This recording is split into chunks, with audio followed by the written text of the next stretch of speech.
My name is Erna, and today I would like to show you a tutorial about Copics and embossing powder.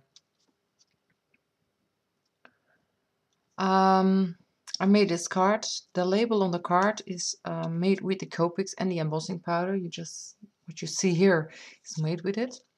And right now I'm going to show you how I did it. Okay, I prepared a little bit in front, so it wouldn't take too long to show you how I do this technique. I used perfect blending paper from Copic, and I stamped on it with just a clear stamp from a flower. I used this one, and I stamped with a Versamark ink on it, and after it I used the embossing powder on it. Then I heat it with the heat gun, and well, it will melt. And then you have, it's hard to see on the cam, but you will have, maybe if I put it close to you, yes, you can see all the details here that are embossed.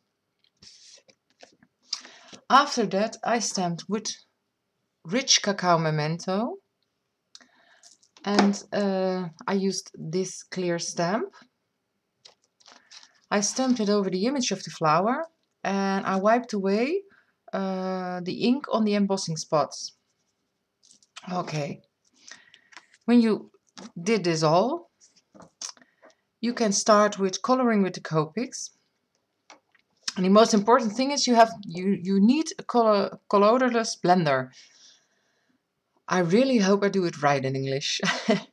I use my old chow for this. When I first started coloring with Copics, I started with the chows. Now I have only sketches. But I kept the colorless blender, and I use this one only for this technique. Why? Because it will damage a little bit. If you can see it right on the cam, it will damage it a little bit. So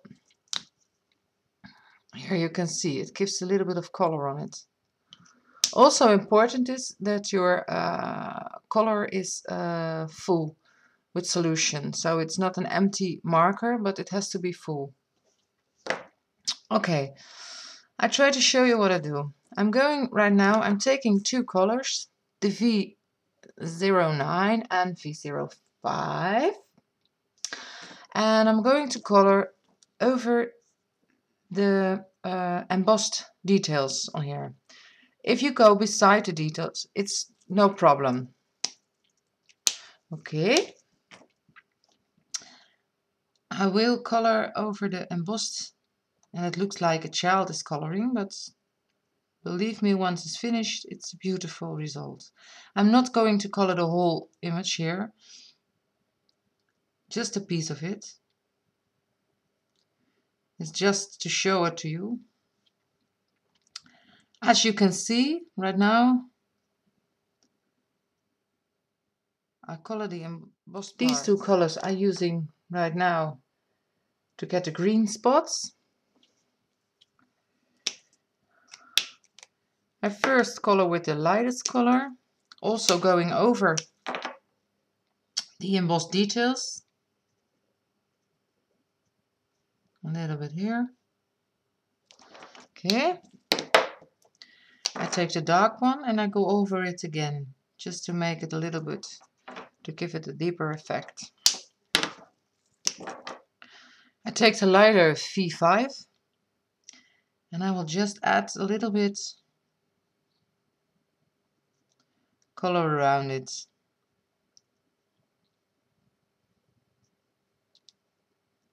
Please make sure once you did this, you color up your pencil a little bit, because when you go over the embossed details, you can catch up a little bit from the other color I put over it. So make it clean. That's why I use memento ink over here, because when I did not use it, I could get over with the blender and it will all solve. So that's not the issue. Okay, right now I'm taking the colorless blender, and I will I will go over it and make little rounds. So I blend everything together. And now it's going to look like, yeah, water paint. Make sure you first take the purple colors, and after it you take the green colors, so you cannot mix them up together.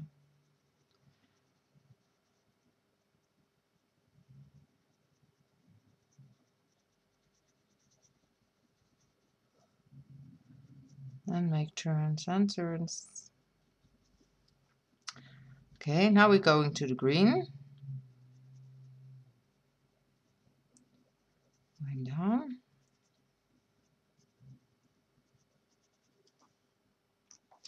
And as you can see, it has to dry.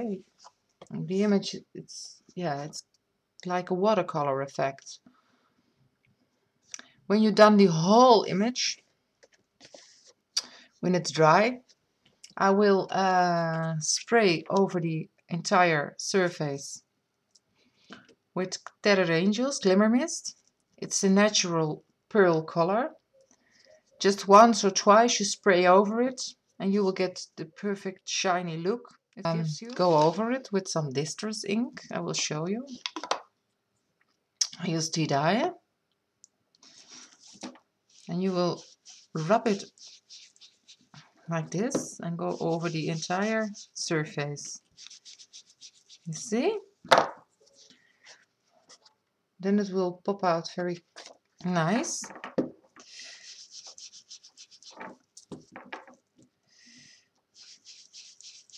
Okay.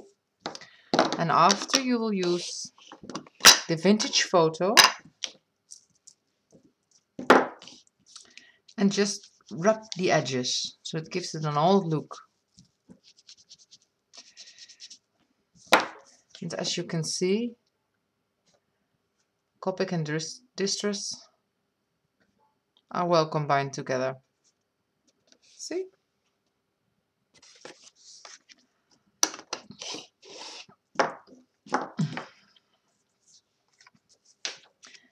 I hope you understand it and you like my tutorial.